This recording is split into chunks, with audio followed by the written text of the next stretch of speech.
Ju njohim me përmbledhjen javore të lajmeve. Kjo është Radio 7. Fillos zyrtarisht fushata zgjedhore në Kosovë. Partitë politike nga sot deri në mëngjesin e 7 qershorit janë në fushatë zgjedhore për zgjedhjet e jashtëzakonshme parlamentare. Edhe pse subjektet politike ditë më parë kanë nisur tubimet elektorale brenda dhe jashtë Kosovës, KQZ ka vendosur që të jetë dita kur nis zyrtarisht fushata zgjedhore. Fushata do të jetë 10 ditë shtator, konkretisht deri më datën 7 qershor në orën 06:59, ndërsa buxheti planifikuar dhe miratuar për organizimin e zgjedhjeve është rreth 10 milion euro. Në prag të zgjedhjeve të parakohshme parlamentare, kryetari i vetëvendosjes Albin Kurti gjatë prezantimit të plan programit për 4 vitet të ardhshme, tha se nga viti 2026 do të nisë përcaktimi me ligj i pagës së 13 për sektorin publik dhe privat, ndërsa synimi i qeverisë mbetet dhe planifikimi gradual i pagës së 14. Synimi ynë të dashur qytetar është që në bashkërendim me bizneset dhe me punëtorët ta planifikojmë gradualisht edhe pagën e 14. Paga e 13 në sektorin publik është realizuar në mars të këtij viti nga qeveria e Kosovës për punëtorët e sektorit publik. Pas 100 ditëve të para të mandatit qeverisë së Kurti, ministri i detyrë i digitalizimit dhe administratës publike, Lulzim Jakxhiu, premton digitalizim, modernizim të administratës publike dhe avancimin e shërbimeve elektronike për qytetarët. Në një konferencë për mediat, Jakxhiu tha se një nga reformat kryesore ka qenë zgjerimi i modelit të ofrimit integruar të shërbimeve administrative, të bazuar në një ngjarje jetësore, i prezantuar në Ferizë dhe Gjilan. Është reformë qendrore për shkak se e ndron mënyrën se si ofrohen shërbimet administrative ndaj qytetarëve dhe bizneseve duke e vendosur qytetarin në qendër. Kemi avancuar me përgatitjet për shërbimet e integruara që lidhen në ngjarjen jetësore të vdekjes së një të afërmi, hapjes së biznesit dhe ndërimit të adresës së banimit. Pritet që projekti të fillojë gjatë muajit qershor për këtë pjesë të reformës. Ministri njoftoi dhe nisjen e projektit e-Kosova 2.0 për të cilën tha se do të sjellë qindra shërbime të reja elektronike dhe funksionalitete të bazuara në inteligjencë artificiale. Po ashtu ne jemi në prag të fillimit, pra gjatë kësaj jave do të fillojë zyrtarisht edhe zbatimi i projektit e-Kosova 2.0. E-Kosova 2.0 do të përfshijë 400 shërbime të reja administrative, do të përfshijë funksionalitete të reja duke përfshirë edhe funksionalitete që bazohen në inteligjencë artificiale, performancë të përmirësuar dhe siguri të shtuar. Vetëvendosja hap shtabin zgjedhor në Shkup. Nënkryetari i lëvizjes, Glauk Konjusa, tha se më 7 qershor në zgjedhjet parlamentare të Kosovës do të vazhdojnë rrugën e fitores, atë të nisur në vitin 2020. Në 7 qershor ne urojmë dhe shpresojmë shumë që kjo të jetë vetëm vazhdimi i rrugës të mirë që është nisur në vitin 2020. Jemi gjithë së bashku në ata 110 numra me të cilët dalim para jo vetëm para juve, por para gjithë shqiptarëve kudo që janë, me ballin hapur, sepse jemi të sigurt që kemi punuar me ndershmëri për shtetin tonë, për popullin tonë, pa interesa personale.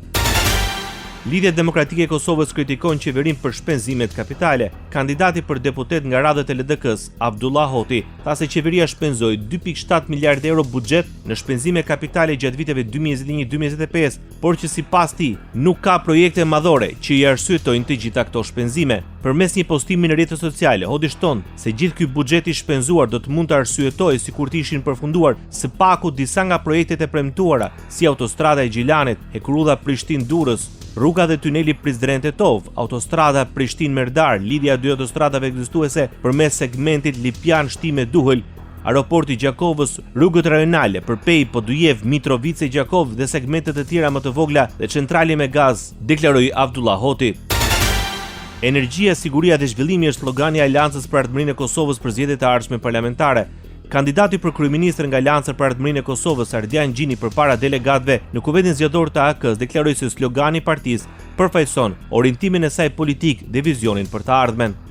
Duhet me bën ligje dhe norma që çlirojnë potencialin krijues njerëzve, jo më tut njerëzit me qenë ndërmarrës, jo më tut njerëzit me kriju, do të çliruar potencial. Edhe prap muim të tim. Aleanca mundet të tim dhe Kosova mundet të tim. Vetë duhet të çliruar për këtyre padukshme. Bashkimi Evropian tha se po ndjek me kujdes rastin e ndalimit të 7 drejtorëve të institucioneve shëndetësore dhe arsimore në Kosovë, të cilat funksionojnë në sistemin e Serbisë. Drejtorët u ndaluan në ndyshimet se kanë ndikuar në vullnetin e lirë të votuesve. Gjykata themelore në Prishtinë më 21 maj caktoi 1 muaj paraburgim për 7 drejtorë të institucioneve serbe. Të dyshuarit për ndikimin në vullnetin e lirë të votuesve u arrestuan më 19 maj me urdhër të prokurorisë themelore në Prishtinë pas raportimeve në media për pretendimet se po ushtronin presion dhe po shantazhonin mbështetësit e Partisë për Liri, Drejtësi dhe Mbijetesë të Nenad Rashić. Aktualitet. Kryeministri Albin Kurti kërkon krijimin e Gjandarmerisë së Kosovës si një domosdoshmëri nga rreziku në rritje e sigurisë së saj.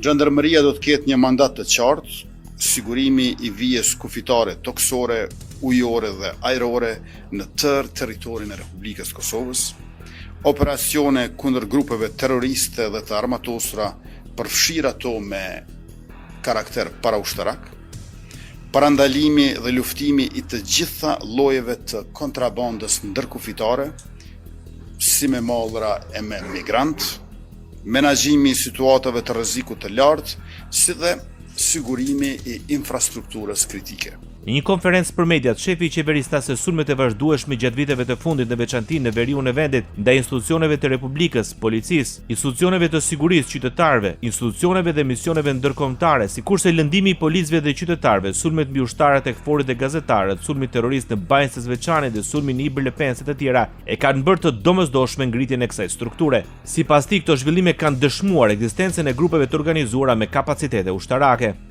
Me qëllim të adresimit të këtyre sfidave, pra vështirësive të mëdha dhe rreziqeve jo të vogla, si dhe përballjes me këto, themelimi i gjandarmerisë si strukturë e re, e specializuar, moderne dhe disiplinuar është domosdoshmëri e kohës, e cila do të plotësoj boshllëkun ndërmjet policisë së Kosovës dhe ushtrisë, përkatësisë forcës së sigurisë së Kosovës.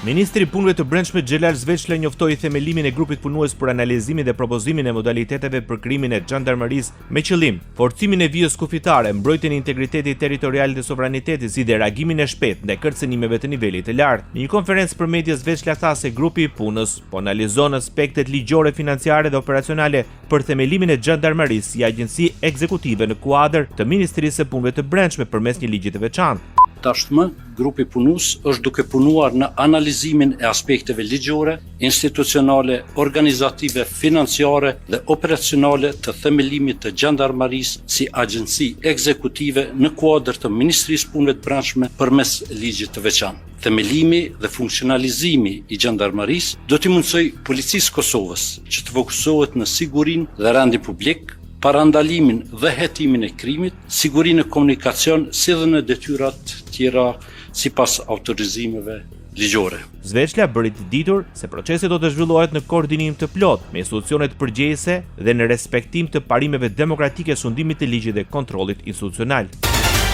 Reforma në drejtësi është betejë për shtet që funksionon, ligj që zbatohet dhe drejtësi për të gjithë pa dallim. Apeli vjen nga zëvendës kryeministria dhe ministre e drejtësisë në Kosovë, Donika Grvala, gjatë vizitës së saj në gjykatën themelore në Gjakov. Ajo është pritur nga kryetari i kësaj gjykate, Vëllënza Knushaj, me të cilin ka diskutuar edhe për funksionimin e gjykatës, sfidat dhe prioritetet institucionale, si dhe trajtimin efikas të lëndëve dhe koordinimin ndërinstitucional në kuadër të reformave në drejtësi. Grvala ka theksuar se reformat në drejtësi janë punë e përditshme dhe në vendimmarrje serioze të kështuar rëndësinë e bashkëpunimit ndërinstitucional në ruajtjen e pavarësisë së sistemit gjyqësor. Ajo ka deklaruar se forcimi i integritetit institucional, ndërtimi i një sistemi më efikas, transparent dhe të besueshëm mbeten prioriteti i Ministrisë së Drejtësisë. Sipas saj, një republikë e fortë ndërtohet vetëm kur sundon ligji dhe drejtësia dhe kur institucionet ushtrojnë detyrat me transparencë dhe përgjegjësi. Radio 7, zëri pozitiv i qytetit. Kryetari i Këshillit Kombëtar Shqiptar pas takimit me kongresmenët amerikanë të pranishëm luginën e Preshevës, deklaruan se pjesë e problematikave të trajtuara ishin pasivizimi i adresave, mosnjohja e diplomave, mungesa e përfaqësimit institucional dhe mungesa e zhvillimit ekonomik. Enkel Rexhepi deklaroi se mungesa e investimeve, bllokimi i mjeteve nga Republika e Kosovës për Këshillin Kombëtar Shqiptar, centralizimi i shtetit në çdo institucion, moshapje kufirit Miratot Llojan, mosbatimi i planit 7 pikësh dhe i planit aksional për integrimin e shqiptarëve në institucione shtetërore janë dëshmi të qarta të një qasje diskriminuese nga Beogradi. Kryetare e komunës Preshevës, Ardita Cinani, e vlerësoi vizitën e kongresmenëve si sinjal të rëndësishëm të vëmendjes ndërkombëtare në depozitës së shqiptarëve në luginën e Preshevës. Vendimi i Beogradit për rikthimin e shërbimit të detyrueshëm ushtarak ka shkaktuar shqetësim tek shqiptarët e kësaj zone, të cilët thonë se kanë përvoja të dhimbshme nga e kaluara. Integrimi i shqiptarëve në institucione është gjithashtu pjesë e detyrimeve të Serbisë në kuadër të negociatave për anëtarësim në Bashkimin Evropian. Sipas regjistrimit të fundit të popullsisë në vitin 2022 në Serbi jetojnë mbi 60.000 shqiptarë, të cilët përbëjnë pakicën e 4 më të madhe në këtë vend. Ndoqët për mbledhjen javore të lajmeve. Kjo është Radio 7, zëri pozitiv i qytetit.